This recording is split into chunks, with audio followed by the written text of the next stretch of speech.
Sa YouTube channel, pakita ko sa inyong mga e-bike. Dito po ako sa Imol, sa Cavite.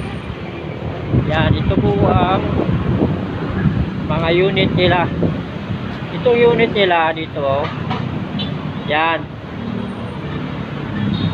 Ito unit nila. Mga bago pa oh. Bago ito pang unit oh. Tingnan mo ito oh. Ganda. Oh, ma'am, magkano po ito ma'am?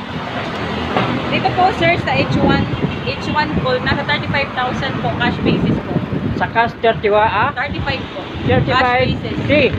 35 K oh, tingnan mo. Cash basis po. Oh, tingnan mo yan oh. Oh, yan oh. 35 K. Yan. Kung sa magkano ka ma'am? Maghulugan. Ano po? Yung maghulugan, ano ba yung... Depende po kasi yan sa pag sa home credit po kasi sir. Depende po sa home credit. Kapag may account ka na po sa home credit, mas ano po yung ano niya sa home credit, mas mababa. Pero pag ano po, first timer, bali ang down payment 32%. Ganun pa. So, yan o. 35 K. Cash Yan, basis po yun sir. oh, ito. Kano ito ma'am? Ito. Ito mo. Ito, magkano ma'am? Ano po yan sir? Dito sa 4 wheels naman sir, sa S1, nasa 66K po. Cash din po sir. Magkano po? 66,000 po. Cash 66. basis. Yan. Bale, may mga ano na po siya, may free po siyang reversing camera, may rain cover po siya, at may stand fan na rin, at e-bike lock na rin po. Ganda no? 66 K ah? Yes po. Yan. 66K cash basis. Yan. Ito. Ito. Dito naman po sir sa ano sa X9 57K 57K cash basis po. 57 K. Ganon din po ang ano niya. Ganon din po yung mga freebies niya. May reversing camera din po siya, may rain cover, e-bike lock, stand fan din po.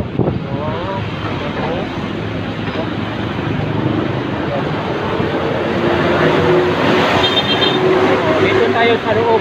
Marami dito sa loob. Marami silang ano dito sa loob. Oh. Ay, ito naman no. Bagong deliver po kasi to sir, kaya wala pa po siyang roof set. Bagong deliver lang po kanina to. Kasabay po nitong isang unit. Pero mayroon siya ano? Meron po yan sir, pag ano po, pag in-order na po siya, na dinala niyo, talagang wala pong cover. Wala. Kasi dineliver pa lang po kanina. Bilhin ha. Mayroon na. Ilalagay po, i-assemble po yan. Magkano? Pati kasabay po. Katulad po yan ito sir, na X1 Gold. Iba lang po yung kulay niya. Yan. Ito naman. Ito. Ito sir na, ano, na isa.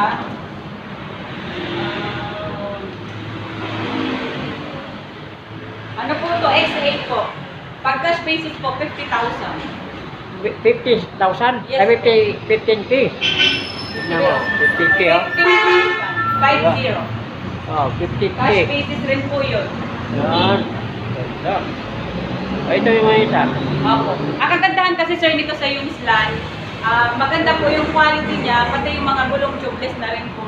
At saka kung makita natin sir, yung mga upuan niya, talagang pag inupuan mo, komportable ka talaga sir. Tsaka ano po, ang in-offer ng Unislan, kumbaga, lifetime free service po yan sa amin. Ngayon, sa sunod no, itong sunod. Ito. Kapareho po to sir ng ano, ng... Doon sa front. Opo, yung X9, iba lang po ang kulay. Black and red po available. Ito. At ito rin po sir, pareho din po nung 4 wheels. Ito rin, ang available din po kasi kulay. Ito lang, tsaka kaya yung sila. kulay. Dito tayo. Opo. Dito Bali tayo. ito sir, yung ano po sir, ito po ay H5. H5 unit. Ang pagka-space niya sir, 27,000. 20? 7,000. 27,000. Yes po. Dito po. 27,000? Yes po. 27,000. Tingnan nyo, 27K. Yan o. Tingnan ko yan. Ito naman, sunod. Ito sir, ano po to sir, yung Turtle King unit. Cash basis rin po is 33. Cash basis. 33. Yes po. 33,000. 33K. Yes po. Ito lahat, ito. Apo, ito pong Ito lahat. Yes po. Yan, 30K. Ito naman. Bali, ito sir, X2. Expo. X2. Yes po, ito po.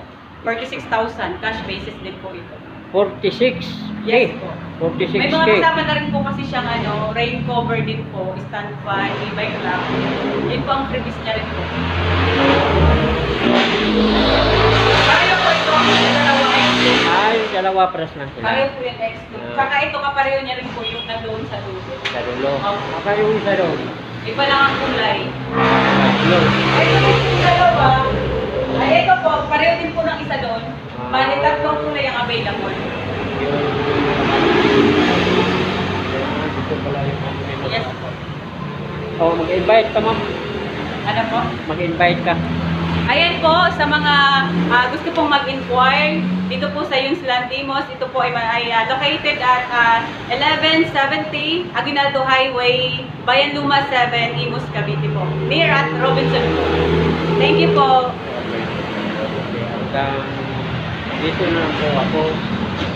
Huwag niyong kalimutan, subscribe and like and share.